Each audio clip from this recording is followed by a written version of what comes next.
confidants. Should I Welcome. clap? Do you want to clap? Right? For the video? Sure, go for it. Thank you. Audio engineer boy, Kap Slap Jared Lucas. This week's guest on Confidently Insecure, the podcast where we are absolutely sure we don't know everything. I am your host, Kelsey Darragh, and this week is kind of a fun, freestyle, flirty, little check-in, little not in our normal area. I guess last week we weren't in our normal area either. No, were we? Where were we last week? Were we at Zach's house? I don't know. Zach and Maggie? Yeah. Well, we're definitely not at home right now. Where are you trying to lay down? I thought we just agreed we were going to do it sitting up. Don't we want to do this? No? Okay, fine. I'll do this like it's a therapy office, which honestly it basically is. Confidants, welcome to another magical sexual nature Ellen DeGeneres hair-cutted episode of your favorite podcast, which, by the way, I never really do this in the beginning, but I might as well do it. Have you rated this podcast yet? Have you gone to iTunes and hit 5 stars? It would be so helpful, not only because we are growing, baby. We are growing. We jumped over 4,000 downloads from the last number we usually had this month to 4,000 more per month. That's which is great. A lot, which means 4,000 more of you are listening. I'm assuming that they're guilty whores from Guilty Pleasures podcast, which also comes out on the same day. So whoever's getting a double dose of Kelsey, God bless you, and Xanax you, throwing it, fucking metaphorical Xanax right at your way. Like I said, we're not in our usual spot. Where are we, Gerard? We are in Yellowstone National Park. Actually, that's not true. We're in Indiana, technically, right now. We're not in Indiana. Right? Idaho? Idaho? Oops, ID. Yes, Idaho. Technically, we went to 3 states today. We are in Idaho, Montana, and Wyoming because Yellowstone National Park goes through all 3 of those. And that's what we did today. We are on a RV road trip with my family, the Darraghs, which I'm sure we will. Don't call us a clan. Oh. Take that back. Sorry. We're Irish, just to let everyone know. We are on a trip, so I'm sure I'll get some podcast episodes in recorded with my familia this week, who is always a pod favorite. You guys seem to love them. There's something. They are something. But I figured we'd do a little check-in quickly with us first because, well, we've been in an RV. We've been in a tiny van for the last 4 or 5 days. We've had a lot of changes as of recently. I've cut all my hair off. People are like dying to know what you think about it. And I also decided to try to smoke again for the first time since college. And boy, is that a story. That was interesting. And I feel like you're the best person to talk to about it because you were there. Yeah, I was. I was there. I'd be curious to hear what your perspective of it was. God. After, like, being sober now. I know. What you were thinking in the moment. And, I know. And I can describe, like, maybe how I was feeling about it, too. Your voice is so calming. I forget. You've been on the podcast so many times, and every time people are like, his voice. So why don't you just tell us something in your voice? I know you're bad at improv. I'm sorry. Yeah. Why don't you tell us about your dinner? Well, today I had a chicken curry. It was actually really good. Just enough spice. It was just a light spice. A little bit of almonds in there, I believe. And it was very tasty. Nice. All of a sudden, I come down 4 octaves. Okay, first things first, what do you think about my haircut? People want to know. I actually do love it. I think it's awesome. I think it is very much you. It is like embodying the essence of Kelsey Darragh. Which is what? What's my essence? Fun, like, kind of devil may care attitude. But like, devil may care, right? What's devil that? Devil may care attitude. What's that? It's like throwing caution to the wind. Like, wait, hey, I've never heard that saying before. Devil may care. I think that's it. I like it. Yeah. Okay. Well, if it's not a thing, I apologize, internet. Might be a thing. But I think it's really cool. I think it's got this kind of like this pixie edge to it. It's got this Tinkerbell vibe. Peter It's Pan. got this kind of like it matches the tattoos going on a little bit. I think it's great. Do you think it makes me look older than 31? Because I still cannot believe I'm 31. It freaks me out. I don't think so. Do you think it makes me look younger? I don't think so. You think it makes me look exactly how I am? I think it's like this like orthogonal shift. What is that word? Like a orthogonal, like is that a word? Different, like tangential to. Did you make that up? No, that's a real word. Okay, because when I hear the word orthogonal, yeah. I think of mouth.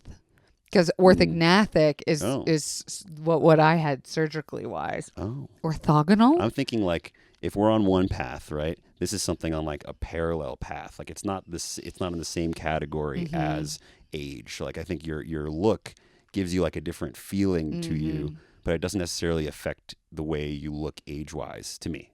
But I felt high again right there just for a moment. Speaking of being high, we'll get to that, you guys. This whole thing. I'm glad you like it. I know you wouldn't lie to me but I also know you would never say, look, you didn't like it. of course, Yeah, I think it no, I like because I don't think I would like. It would have to be like a pretty big hack job to like be like maybe that wasn't the play, you know. I But, think like, I I said think this this, genuinely does look really good. Like it Thank might you. have if you took like a buzzer yourself and Oh, you're yeah, like, no. I'm gonna cut my hair and Oh, you went God. zzz, I'd probably be like, Go get it fixed. Maybe, yeah. Yeah, I think I said this on the last podcast. Oh, that's right. That's what the last podcast was. I was at home. I was just outside. That's why I was like, why does it feel like I did something different last week? It's because I did. I was outside microdosing and I had just cut my hair. And I think I told the confidants that our new neighbor cuts hairs for celebrities. And I was like, I can't believe it that you're here. Cool. You cut Michelle Williams' hair. And I literally, the picture I posted with Michelle Williams.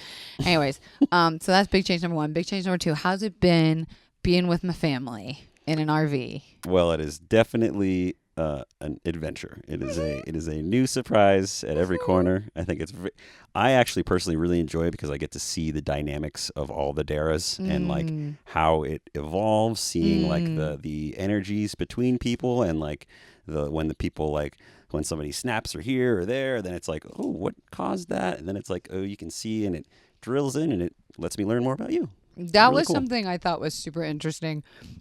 One of the first times you really hung out with my family was like, normally any ex-lover I've brought around them, you know, I probably would have been like, oh, sorry, sometimes family, you know, and they would have been like, oh, yeah, family, that.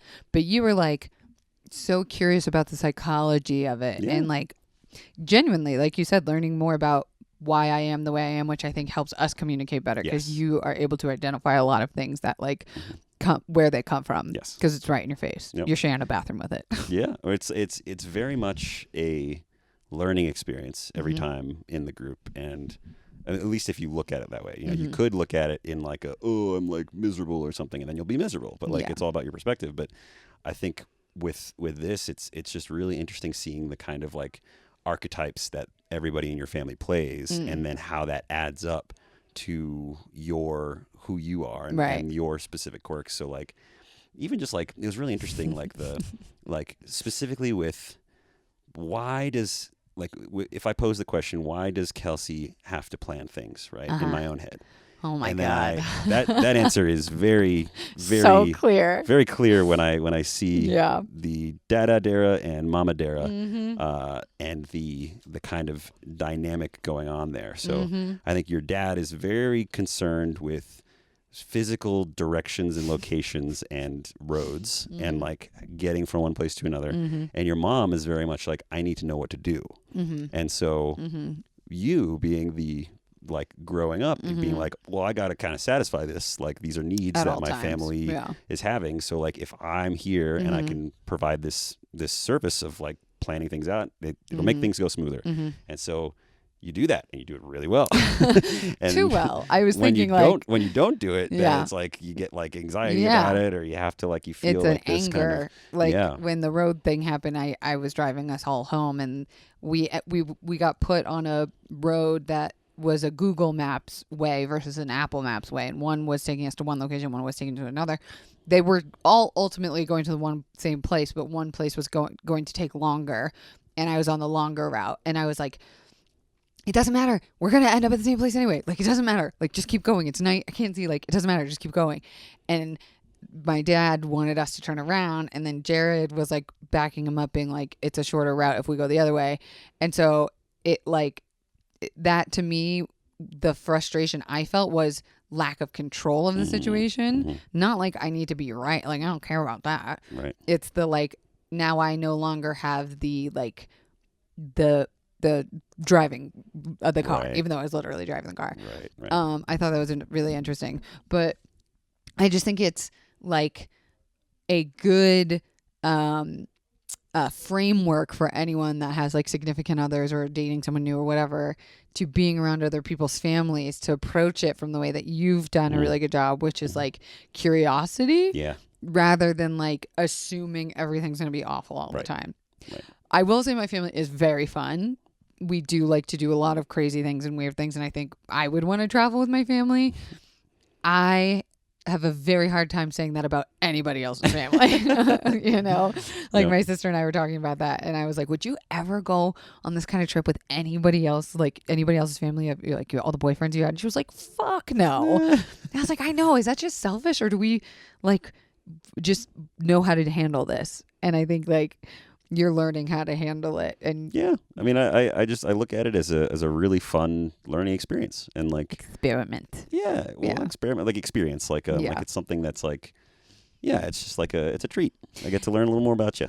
I really want to make one of those TikToks, because I can't have an episode without bringing up TikTok, where it's like my family and their problems, and then it like slowly zooms in on each family member. So like for my dad, it would be like loses friends because he can't stop talking and tells people he's sober 15 years even though he drinks beer. My mom would be like, chose a career over family and likes it that way. Savage. And then my sisters would be like addicted to men but called off her own wedding. Oh, jeez. And then for mine, I think it would just be like huge bitch. Like my specific thing, I think, is there's always something. So for me, it's like which gut punch do I want to take on myself, right? Like, would you fill in the blanks? Nope. Okay, there wasn't a test. Not fighting that. It wasn't not a fighting test. that fight. It wasn't a test. It was, I am not going down that road. It was more like a which road do we take, rather than a insult me. You can't insult me. It's impossible to insult me. Let's talk about how I tried to smoke weed. Oh yeah, that was really interesting. You guys, confidants. And I feel like I've talked about my history with weed, but here it is in a nutshell. I tried weed for the first time when I was like 14 or 15, probably 14. And the first couple times I smoked, I don't think I even got high. And then the first time I got high, I was with my girlfriends at my girlfriend's aunt's house. I was way too fucking high. I didn't like it. I panicked. I literally stood up and like ran back into the house and was like, I don't like this. I don't like this. And it was a whole big thing. But then something happened where I don't know if I was just peer pressured into it so much, or like I just got used to it. I became the biggest fucking stoner out of any of my friends. Wake and bake, wake before school, smoke on the way to school, skip class, smoke after school, go to a practice or a rehearsal, smoke before bed, sold weed in high school, like just wait. And I don't condone any of that. I don't think you should smoke weed until you're 25, until your frontal lobe's all the way developed, because some shit can get funky up there. But I would say like 90% of the time had a great time smoking weed. There were times in between, on 420 when you'd get too high, you'd go try a new weed at some drug dealer's house and you were trying to fit in, so you smoked as much as the drug, and you're like, oh god, I don't like this. Or like you smoked out of a volcano or a gravity bong, whatever. There was a time in college where I hit a gravity bong and I was high for 3 days. And whether or not I was actually high or just not connected to the universe is debatable. But that was pretty much the last day I ever was high. I tried smoking a little bit of THC with CBD once during a BuzzFeed video when I was testing out CBDs. But I think it was more, I used the CBD pens. I think I tried to give like a shotgun to a friend once at a party, and I inhaled a little bit and I was like, oh god, that was too much. But like overall, I pretty much have not smoked weed since college, since that day, for exact fear of what happened to me last time. And I've been obviously on this sobriety journey for 2 years, and I like to say from drinking alcohol, because that's the truth. I was sober from everything except I tried to use psilocybin and MDMA, and I found out I was on SSRIs, and that's what was blocking it the couple times we did try to do it. I tried to do it. And then once I started looking into the microdosing, and now that I'm coming off, I felt like, well, I'm more open than I've ever been. I feel like mentally in the best place ever, which is very funny because I'm coming off all my meds. So that's like absolutely not a true statement. And most importantly, I felt really safe. I was like, I'm at my house. My dad and sister are in town because we're going on this RV trip. So I feel very safe. Like my closest people are here. I've got Jared, most importantly. And like worst case scenario, I've read that if you get too high, you can smoke CBD, or our friend who's like a neuroscientist told us that there's this one pill you can take called, I don't even want to guess. It's like AG3000. Like GPH or something. Yeah, it sounds like Iron Man's like battery. Yeah. And so GHB? no, it's not GHB. Yeah. Although today we kept saying BHB, which means bison by himself, or By himself bison? by himself by by himself bison, because we saw a lot of bison today. And so I felt like, you know what, now would be a good time because my pain isn't great. I'm not in a great place with my pain. It's nighttime usually when it's the worst, and like I'll just take quick puff, go to sleep. Well, that's not exactly what happened, is it, Jared? Nope. I used a pen that had a 2 THC to 1 CBD ratio. And I took one nice big long perf, blew out, and I don't know.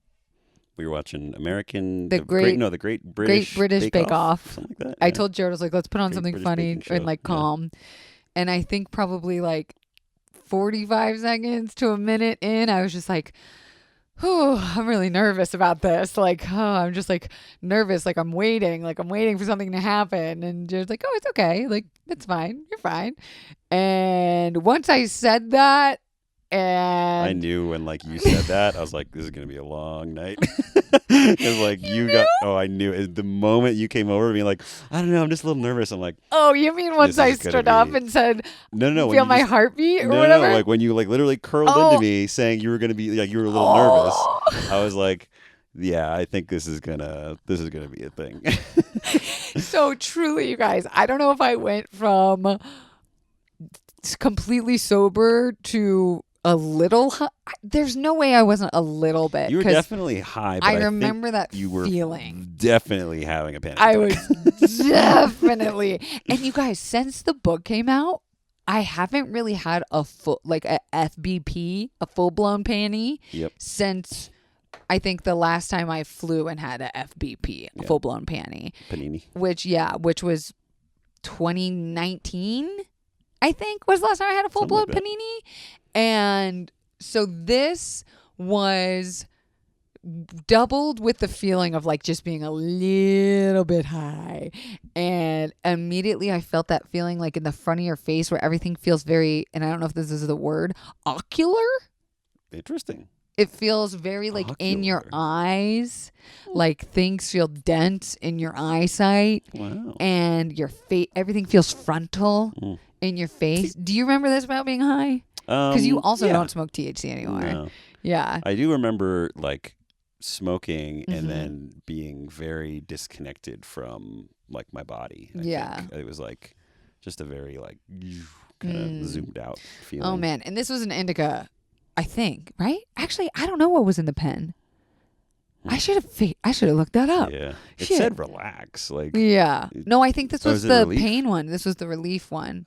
And here's the thing is like for CBD to really have a full effect, it needs to have some form of THC with it to activate it to its full pain relieving capabilities, which is why a lot of times like tinctures and rubs don't work for people because it's just pure CBD.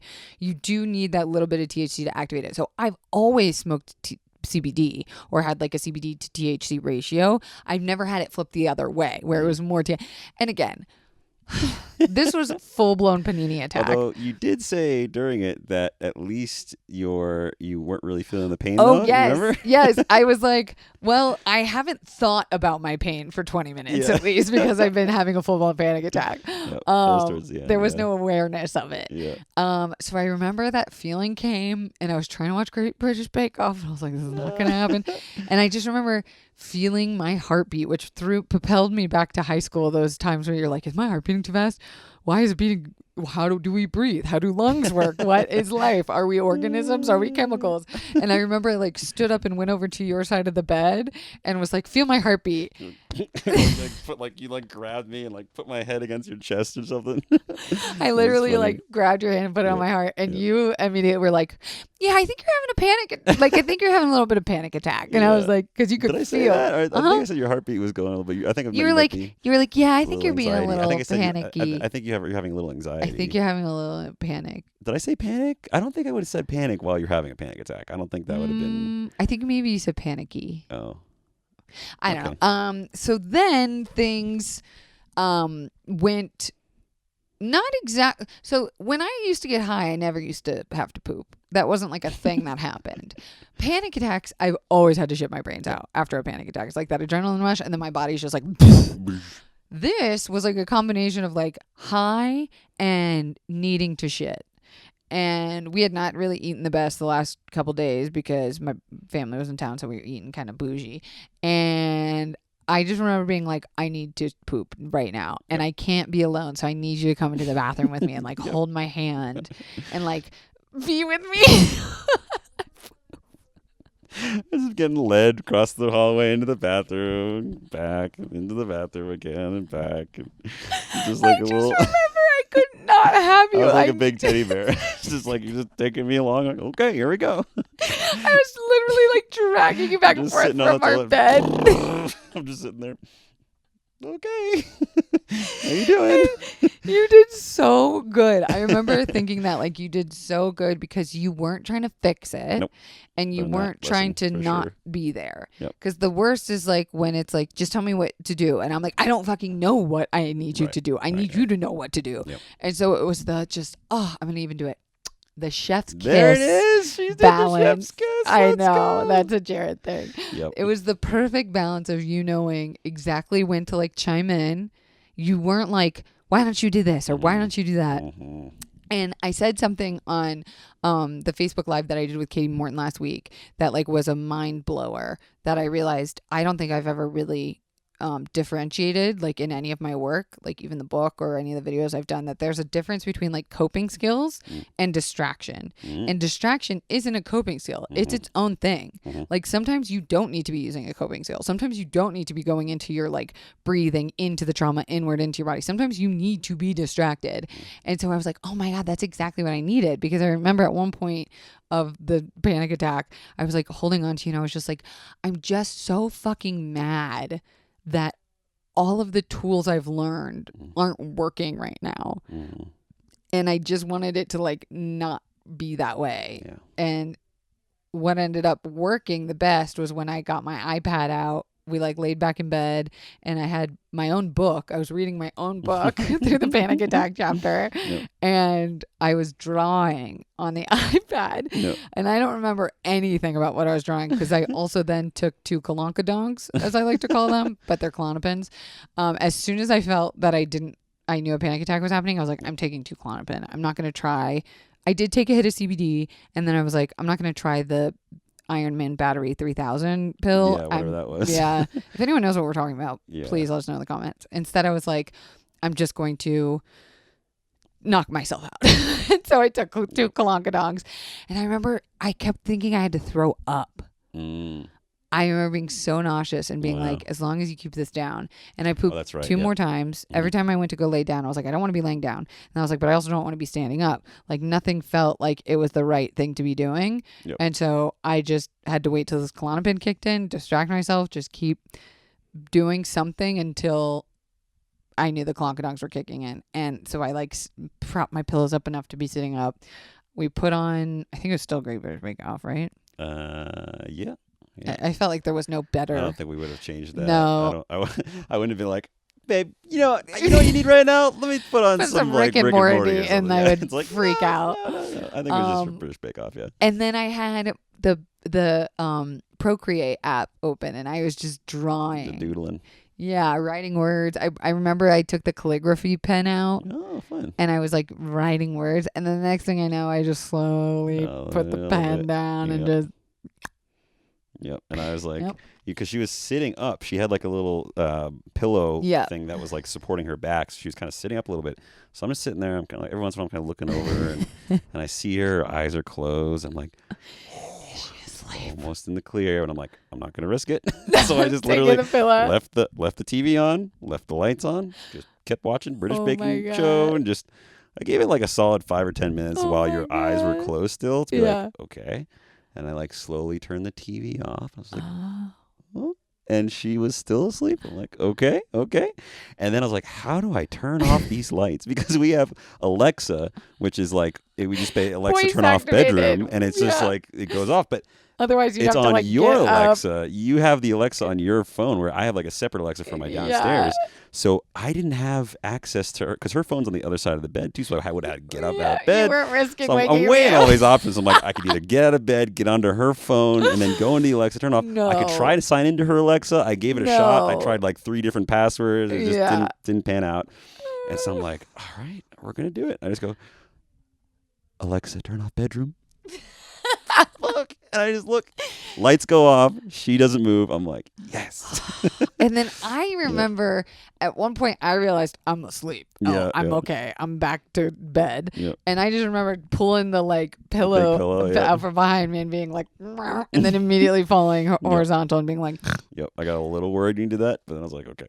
I was completely fine the next morning. Yeah. Like nothing had ever happened. Of course, right? Like, of course. And I remember throughout the panic attack, I kept asking Jared, I'm like, I wasn't really asking, I was more just saying it out loud for you to like validate me. I was like, this is fine. Like everything's going to be fine. I'm just having a panic attack right now. Like I was very like logical about it. I wasn't crying. Because I think one of your big fears was like, this will happen forever or this will be forever. Like it's a classic kind of rip a hole in your brain. Yeah. It's a classic fear of like this feeling right now, like, oh, I'm going to be stuck in this forever. But like, it's never like that. And you always get through. Well, I mean, I say always, but like there are people who end up into like hospitals and shit. So yeah, but we need to talk about that. But most of the time, the moment passes, and that's just how it goes. So And it was like a funny combo this time because it wasn't just a panic attack. Because after a panic attack, when like you still have to go on with your day, you can't kalonka-donk out. Right. You are a little bit like shaky. You're just a little bit like, and I feel like we've done that routine a lot where I've had to like get through it, be on an airplane or like be traveling or whatever. And I've like eventually been okay without drugs. But this was like an added factor that I was like, oh, no. And you know what? I'm not like thrilled about it. Like, I don't know what I thought was going to happen. I didn't know if I just thought like, ooh, I'd feel nothing and go to sleep and my pain would be gone. But like I really wanted it to be a positive experience. Well, I listened to a really cool podcast. It was like this neuroscience podcast, and they said something really cool. It's basically how the brain works. And they said that the brain pulls memories from the past in order to construct the future, which makes your present. So it's like your brain is like, okay, what is this? What happened here? This THC stuff. When was the last time we had this? Okay, let's go back. Rolodex and like, oh shit, Over yeah. 15. This was not a good time, guys. All right, we should probably like get the fucking get the bells out, get all that stuff going, alarm bells. Woo! There's like little guys in your head just like pulling levers and everything. We got a big one. Ah! That's like your body just was like that's clearly what's gonna happen. So let's prepare. And like your body did a great job at preparing. In like a panicky way. Yes, the like, wrong type. If you had to run somewhere, you'd be great. You'd run. Oh, you probably poop everywhere. But that's not a big deal. It's like even more of a just we like should get diapers. determinant. Yeah. Anyway, so yeah, I think like there's definitely it also is not like I don't think that you'll forever every time you try and smoke weed from now on for the rest of your life, this will happen to you. I think you can kind of like overcome that by knowing that that's the way your brain or your body is activating and working. Yeah. So that's true. I guess I was like never considering that to be a possibility. Right. Like I went in so confident that like I've changed, my brain's changed, chemicals have changed. Like I went into it really positive, and I think that also has a lot to do with mindset on drugs. Like if you go into an experience like traumatized and not doing well in your life, like that usually reflects. But I felt like I went in so confident that I was like, I'm not even going to consider the other stuff because that's not the way it's going to be. So when it was that way, I was even more just like, fuck, like, and like, and that's part of like because it's like that's like the planning thing of like if you expect it to be one thing, like suffering is literally just like expecting something to happen and something else happening. Like that's just literally suffering. I was suffering. Yeah. Deeply. Like, yeah. Like if you know, the hardest thing to do is literally just being like, whatever this feeling is, however this is going to be, like, I'm here. I'm going to take it and like ride it through. And like, it literally is never possible. It's so hard to do. What I forgot to mention too is like another reason why I felt so like confident and okay doing this, and you weren't home, you were somewhere else, is that my dad took a puff or two of it when we were watching TV earlier that night, and he was like, yeah, this is fine, you could take a little poke. And I was like, do you feel it? And he's like, not really, forgetting that my dad used to do LSD and mushrooms all the like he's a flower child. Like I forget that weed is like nothing to him. And it was funny because after he did it, me and him started like snacking and we were like giggling in the kitchen and stuff, and I was like, oh, he definitely feels a little bit. But then he went to bed, like we watched TV and we went to bed, and I was like, okay, so then I should be able to do this, and we're on our way to bed, and here we go, like but truly I don't feel like I should try again anytime soon. Do you? I mean, I don't think it again, it depends on your like determination. Like, do you really think that the pain relief from THC is worth working through? Because again, this is working through something. It's not like this is a forever thing. Your body just it pulls on memories of how the fuck it felt when it had THC in it. So like for your dad, last time he had THC, it was probably a great time. Yeah, probably not long ago with probably his wasn't buddies the big in old the gravity Georgia bomb mountain. where you got it's high for 3 days. So but see, now my brain's gonna remember this last time. Right. It's just a process. Well, it's also just very funny that like I had no hesitation trying a large dose of psilocybin. I had no hesitation getting on the microdose. Well, that's not true. I had a little fear, but then I was fine. I had no worries about, I never had a worry about alcohol. I would put anything in my mouth that was alcohol. But there's like this thing about like a few drugs. Yeah. Which is so funny because it is, number one, legal as fuck where we're from. Right. I totally am an advocate for THC use. I think it's medicine. I think people should be able to have access to it everywhere all the time, decriminalize it. I think we should let every person out for THC out of prison. All of that said, like, I'm just sad that I'm not one of those people that can do it. And you were also like, should I do it too that night? And I was like, no, I need you to be normal in case. Had both of us do that. No. Do you have any interest in it?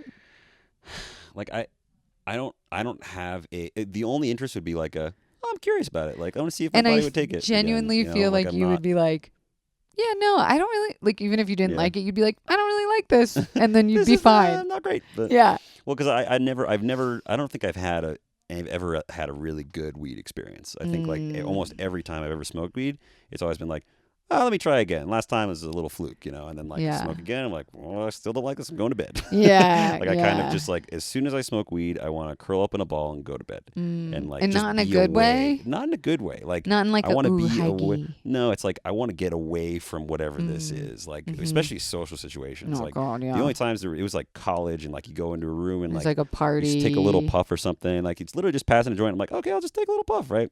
Pass a joint, and I'm just like, oh God, like. Oh God, what's that? Am I supposed to talk right now? Is it my turn? Oh my God, wait, no. Why am I saying this is so weird? Why am I being so weird? I should go to bed. It's just like, it's just not Which fun. Is like, so I don't interesting. know. Like, I guess there was a ignorance and like an innocent ignorance that in high school, like after that first time, there became this like, I'm so comfortable and cozy with these people, and this feeling that's like, I don't really care if people think I'm being weird. We're allowed to giggle. But then like as I got older, I think the judgment got stronger, which is weird because usually you'd think it's the other way around. Yeah. Like in the beginning, you're like nervous about it. But I feel like now it's opposite where like there's no fucking way I would try smoking weed in public. No way. Yeah. Oh, you know what? This is a story I don't think I've ever told, and maybe shouldn't say it. But I did take a hit of a joint once at Miley Cyrus's mom's house. Whoa. Like in probably 2019, right before the pandemic, when we were trying to sell that weed show. Yeah. And I was just a producer How'd on that go? it. I remember being more nervous about feeling the weed than actually feeling the weed. Oh. And I drove home after the meeting. Wow. So I clearly didn't have a panic attack. Well, maybe that was because it was probably a joint, right? Yeah. So it's probably smaller amount than like a full dosage, Vape pen, like a yeah. vape of a thing. Yeah. So I guess I did try it. What the fuck? Guys, I don't know. Like, there was no, like, I don't know really the wrap up of this episode because I just wanted to share that experience with you. And I mean, like, I know everyone has that experience about THC, so I'd love to see them in the comments, Avi. Yep. But also, if you're someone who's been back from the THC hellhole and has made it through back again to that blissful place, can you let us know what you've done, what worked for you, what didn't work for you? And truly recommend anyone needs to like rent out Jared for their experience. He's the best person to ever rent a Jared because like I would not. Oh, and the funniest part is like I remember the whole thing being like, if anything bad happens, my dad and sister are downstairs. I could just wake them up and like help make, I'd feel safer and have them hug me or something. And then I remember when I was high, they had already been asleep for a little bit. Yep. And in my brain, I was like, if I wake them up, they're going to be so angry. Mad at you or something? Yeah. Not even angry, but just like, you're fine. Like, it's okay. Like, way harsher than I think they actually would have been. Like, my sister probably would have just, wow, it's okay what I need. You're going to be fine. Like, but in my head, I was like, it would be worse if we went and woke them up now. So I can only be with Jared right now. Like, definitely can't call my mom. Definitely can't do anything else. Like, and I remember saying this one thing to you when it was happening that like, one of my biggest fears in the world is my mom dying. It's like, she's my fucking person. Yep. And she told me once, she was like, I used to feel the same way about my mom. And like, you're going to find someone in your life that like can do what I do and gives you that same feeling. And I was always like, literally that will never happen because the feeling I have of like safety with you is unbelievable. And then I remember when we were having that moment, do you remember what I said? It was along the lines of like, I kind of took that place or like that I was like able to like fill that role. Yeah. That like safety net. Yeah. It's nice. It was nice. That's a positive out of this horror story. Well, and plus now the great thing is a lot of your confidants can probably relate to a lot of this. And I'm sure. This is a great, great thing. Good. With strange shorter episode. Well, not really that short. It was 37 minutes. No, that's good. Goes by so fast. Wow. I'm sure I'll have some fun family episodes coming up these next couple weeks. Definitely. But thank you, my love. I love you. I love you. Okay, coffee dots. Don't forget to rate this 5 stars. If you're not going to rate it 5 stars, please don't rate it at all because I am sensitive. Speaking of sensitive, the merch is still up on Back Catalog. And now that it's getting cold out, you're going to want a sweater that says I'm sensitive. It's actually a really good it's sweater. So it's awesome. cute and super cozy. Yep. You can still buy the book. Go do that. Leave a comment. Thumbs up this bitch. Share it with a friend. Tell me your weed story. And we will see you next week. Bye. Bye.